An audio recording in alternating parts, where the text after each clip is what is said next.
Baik, Assalamualaikum warahmatullahi wabarakatuh. Perkenalkan nama saya Ashralini Omar, Stamuk G701-19051.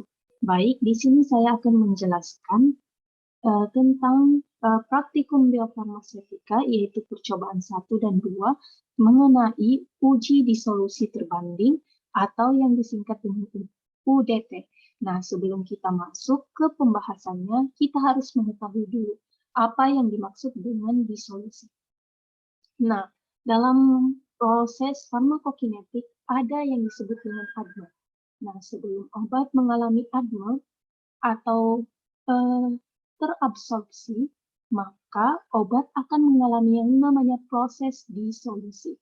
Jadi setelah obat terliberasi atau lepas dari bentuk sediaannya, kemudian terdisintegrasi akan mengalami disolusi, di mana obat tersebut akan larut di dalam cairan tubuh sehingga nanti bisa terabsorpsi ke sirkulasi sistemik. Baik, kita akan masuk ke pembahasannya.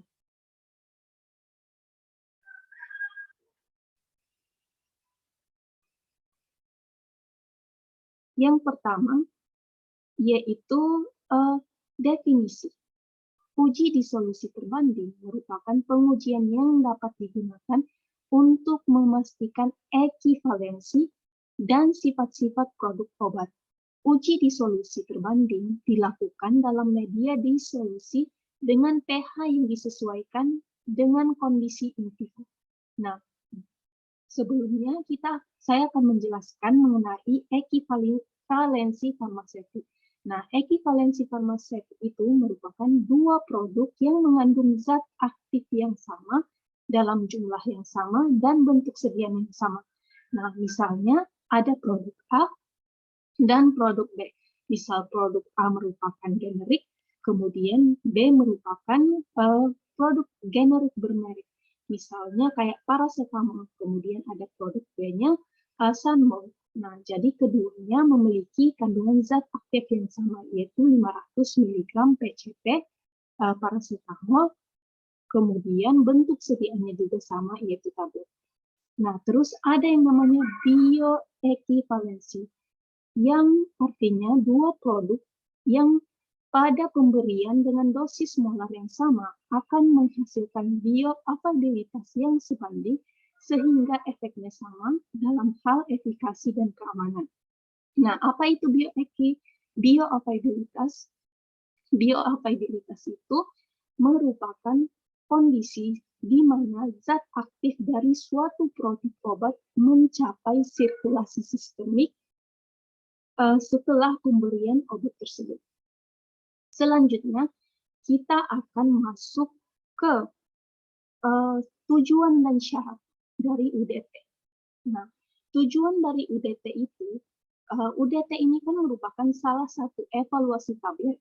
Jadi tujuannya untuk menjamin efikasi, keamanan, dan mutu produk obat yang beredar. Nah, syarat untuk UDT itu ada dua. Yang pertama, sampel yang digunakan terdiri atas 6 tablet. Jadi ini wajib, harus 6 tablet untuk uji disolusi dengan media sesuai monografi. Nah, monografi ini kita lihat dari literatur, biasanya ada di Pharmacope edisi 5 dengan suhu 37 plus minus 0,5 derajat Celcius. Kenapa 37? Karena itu merupakan suhu tubuh normal manusia. Nah, plus minus 0,5 kan biasa suhu tubuh manusia itu 36,5 sampai 37,5. Terus syaratnya harus memenuhi tabel keberterimaan. Nah, untuk tabel keberterimaan akan saya jelaskan setelah ini.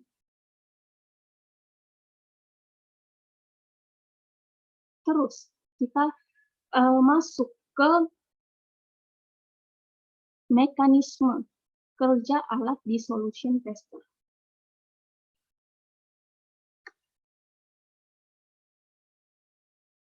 Nah, secara umum, alat dissolution tester ini memiliki prinsip kerja yaitu memberikan suatu tekanan kompresi pada tablet dan mengukur pada tekanan dengan menentukan berapa jumlah tablet yang retak atau hancur.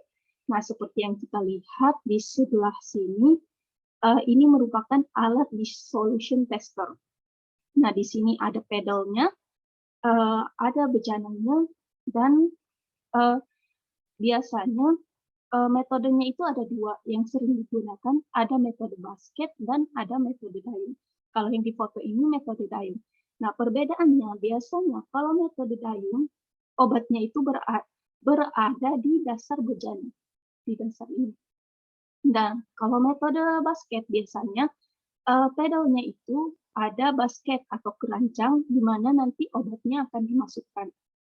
Jadi biasanya medianya atau pelarut yang digunakan itu sesuai dengan monografi dari obat yang akan kita uji. Misalnya kalau kita uji tablet salut enterik, di mana dia harus larut di usus. pH usus itu basah, berarti kita menggunakan pelarut yang sifatnya basah. Nah, untuk di sini kita akan mengatur kecepatan RPM, kecepatan dari pedalnya, terus kita mengatur juga suhunya di sini.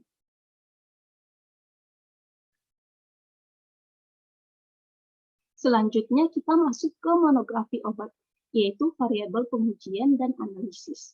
Jadi di sini saya akan menjelaskan tentang monografi dari metformin hidroklorida. Nah, sumber yang saya dapat merupakan literatur dari FI edisi 5. Nah, pH medium yang digunakan untuk uji metformin itu adalah 6,8 dengan volume medium 1000 mili, volume sampling 5 mili, dengan panjang gelombang maksimum 233 nanometer.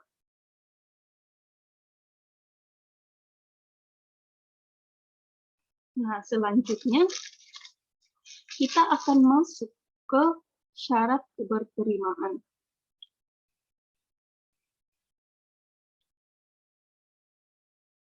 Seperti yang saya jelaskan tadi. Nah, di sini ada tahapannya, ada S1, S2, dan S3. Nah, saya akan menjelaskan satu persatu. Seperti yang saya jelaskan tadi, syarat uji disolusi itu harus 6 tablet. Karena itu di S1 di sini jumlah yang diuji itu ada 6 tablet. Jadi tiap unit sediaan tidak kurang dari Q plus 5. Ini plus. Nah, Q itu apa? Q itu merupakan kadar terlarut dari suatu obat. Jadi konsentrasinya itu dalam bentuk persen. Nah, tiap monografi sudah ditentukan Q-nya. Nah, biasanya untuk sediaan tablet, Q-nya itu sekitar 80 sampai 85%.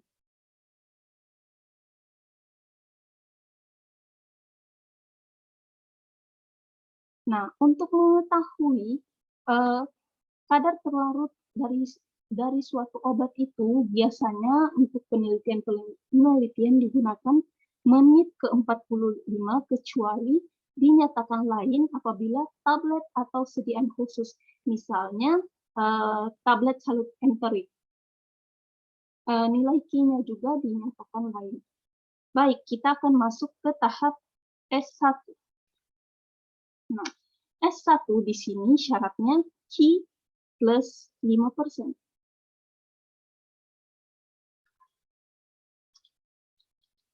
Nah, untuk metformin, berdasarkan literatur,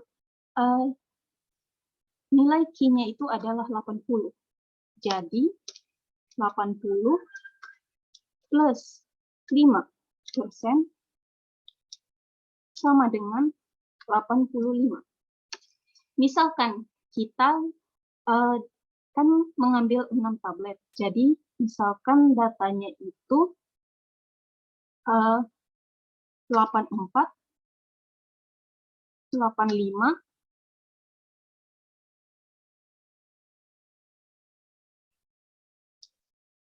88, 90, 86, dan 93.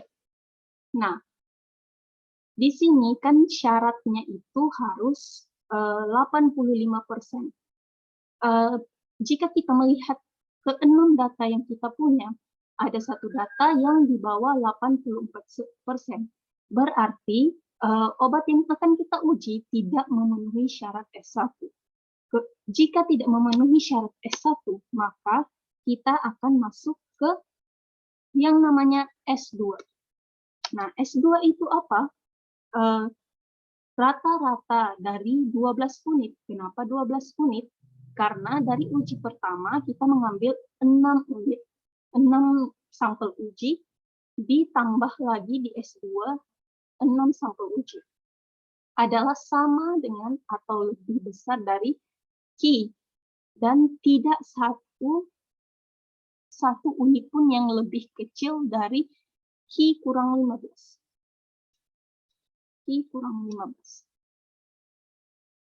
Jadi Q kurang 15 itu 80 kurang 15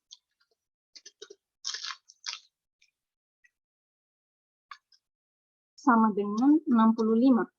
Jadi tidak ada satu unit pun yang berada di bawah 65.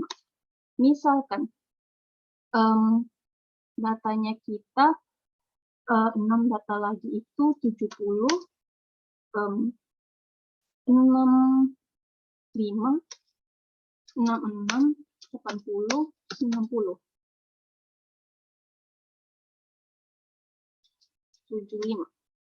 Nah, kalau kita lihat di sini, dari data pertama dan kedua, tidak ada satupun yang di bawah 65. Berarti ujinya diterima di S2. Nah, kalau misalkan di sini 63, berarti kalau di sini kan tidak satu unit pun yang lebih kecil dari Q kurang 15. Berarti tidak satupun yang lebih kecil dari 65. Nah, kalau di sini ada 63. Jika tidak memenuhi, maka kita akan masuk ke tahap S3. Di mana kalau kita lihat S3 itu rata-rata 24 unit, berarti kita tambah lagi 12 unit dari 12 yang pertama. Jadi rata-rata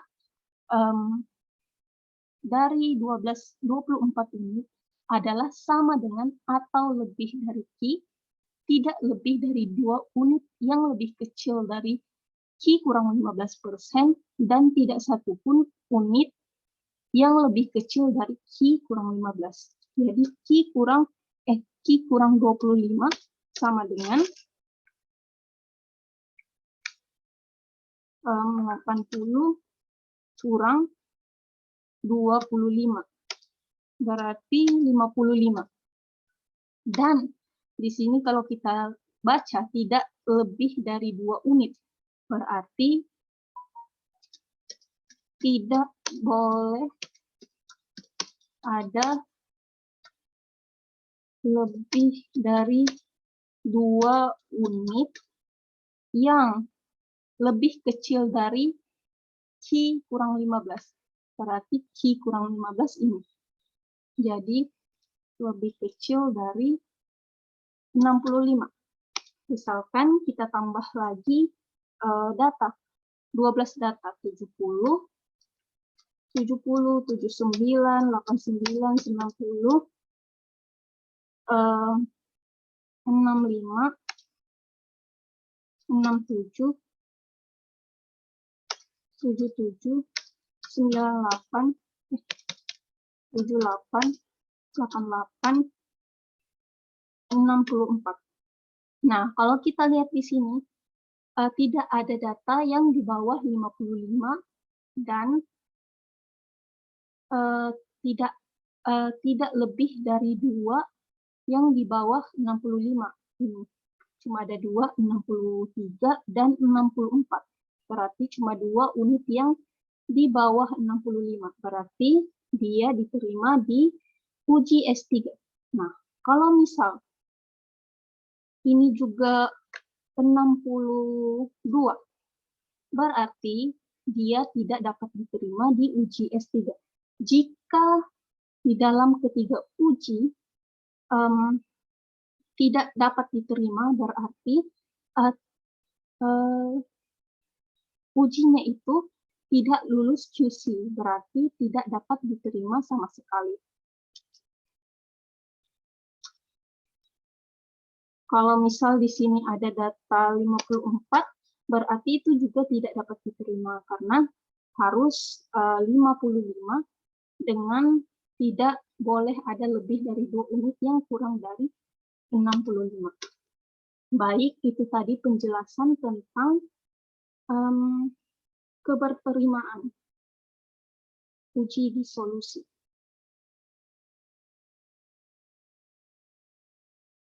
Baik, selanjutnya kita akan masuk ke uji disolusi menggunakan aplikasi, yaitu aplikasi Bootstrap yang namanya PHEQ Bootstrap. Jadi sebelum kita menguji, jadi kita lihat dulu datanya kita. Di sini kan kita mau uji metformin hidroklorid. Nah, di sini ada data inovator, obat A dan obat B.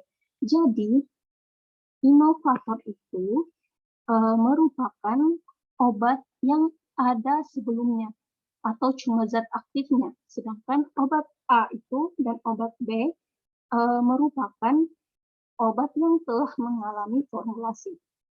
Nah, tadi kan biasanya digunakan menit ke 45.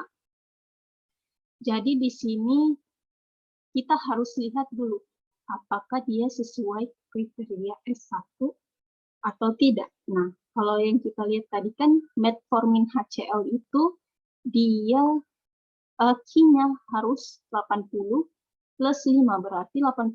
Kalau kita lihat inovator, tidak ada satu data pun yang di bawah 85. Begitu juga dengan obat A dan obat B. Berarti dia lolos syarat keberterimaan. Nah, seterusnya kita masuk ke aplikasinya, yaitu PHEQ Bootstrap. Nah, sebelumnya di sini kan ada reference, ada juga tes. Nah, reference itu apa? Reference merupakan inovator, sedangkan tes merupakan obat yang akan kita uji. Baik, sebelum kita memulai, saya akan menjelaskan dahulu cara membuat data yang akan dimasukkan ke Bootstrap. Nah, pertama itu kita akan buka yang namanya Notepad. Jadi di sini kita akan masukkan datanya. Misal saya masukkan data 60. Jadi kita tekan tab. Misal tadi data 60-nya 110, koma kita ganti dengan titik 14, kemudian kita tab lagi, misal 90 kurang titik 5, kita tab lagi, dan seterusnya. Jadi kita tidak bisa menggunakan yang namanya spasi dan koma, karena data kita tidak akan terbaca.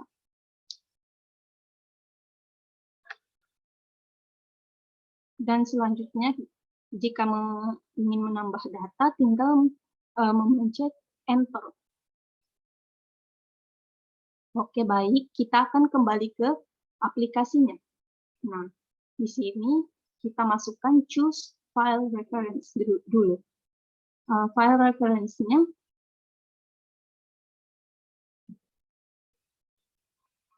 kita masukkan referensinya itu inovator.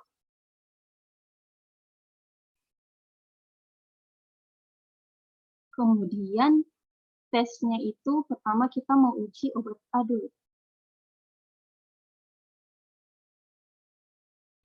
Nah,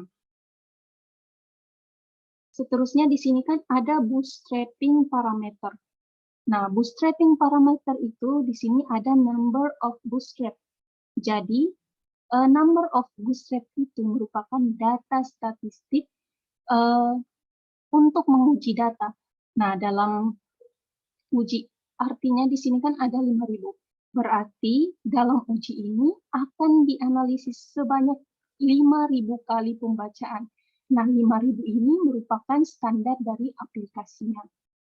Nah, seterusnya ada confidence interval. Confidence interval itu merupakan data kelarutan. Nah, tadi kan data kelarutan itu adalah nilai Q. Tadi metformin 80 di plus 5 berarti 85. Nah, di sini ada sampling mode.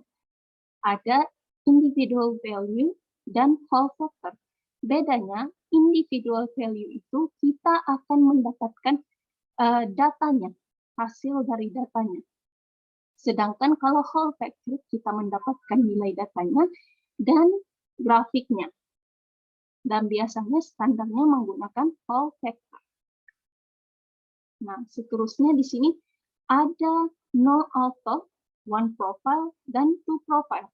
Jadi, untuk no auto itu, apabila kedua sampel itu yang akan diuji tidak harus terlarut atau Q-nya tidak harus 95, yaitu metformin 95. Nah, sedangkan one profile itu salah satu obat, baik inovator ataupun obatnya, harus mencapai Q85. Sedangkan two profile berarti dua-duanya harus mencapai 85. Jadi di sini kita karena kita mau lihat ekivalensi atau similarity dari produknya, berarti kita menggunakan yang two profile. Nah, seterusnya kita start. Nah, di sini akan keluar data atau hasilnya. Nah, F1 itu merupakan nilai ketelitian. Nilai ketelitian dari suatu data. Batasnya itu kurang dari 10. Jadi, semakin kecil nilainya, maka tingkat ketelitiannya semakin tinggi. Sedangkan F2 itu merupakan gambaran dari tingkat kesamaan atau similarity dari obat tersebut. Jadi nilai minimalnya itu 50. Semakin tinggi nilainya, maka dia semakin ekivalen atau mirip. Jadi F1 dan F2 itu saling bertolak belakang. Jadi F1 semakin kecil, berarti dia semakin teliti, sedangkan F2 semakin besar, berarti tingkat ekivalensinya semakin tinggi. Nah, sedangkan F2 yang ada bintang ini merupakan nilai rata-rata.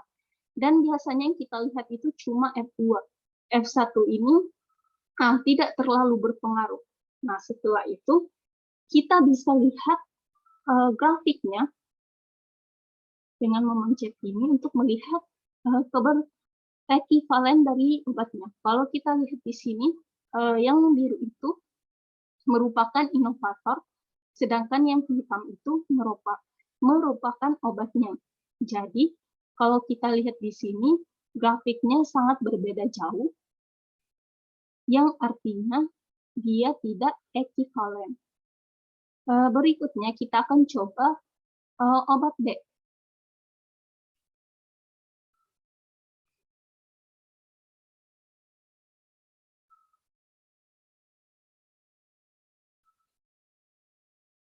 Nah, kalau kita lihat di sini juga obat B, similarity not confirmed.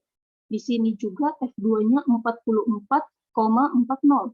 Kalau kita lihat grafiknya, juga berbeda jauh. Di sini saya akan tunjukkan data yang mungkin similarity-nya lebih mirip.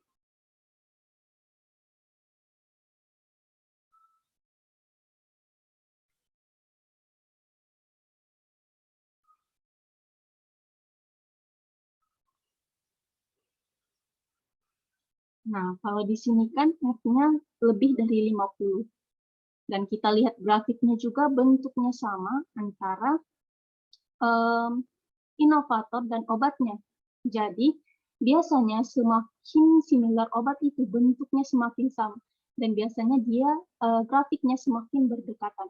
Jadi berdasarkan hasil yang kita dapat tadi antara inovator obat A dan obat B, itu obatnya tidak similar atau nilai ekuivalennya sangat rendah. Nah, seperti yang saya jelaskan tadi, obatnya itu tidak bioekuivalen, berarti dua produk yang pada pemberian dengan dosis molar yang sama menghasilkan bioavailabilitas yang sebanding. Berarti tadi bioavailabilitasnya tidak sebanding sehingga efeknya juga tidak sama dalam hal efikasi dan keamanan.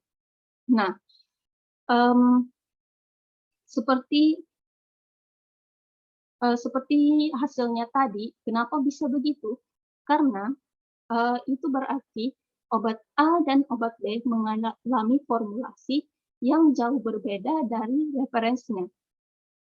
Nah, untuk mengetahui nilai F2 itu, bisa juga kita menggunakan Excel. Nah, terus juga untuk uji disolusi, selain menggunakan aplikasi, biasanya kalau cara konvensional itu yang sering kita gunakan di lab itu titrasi. Cuma karena seiring perkembangan waktu, dengan adanya teknologi, biasanya ujinya dilakukan dengan HPLC.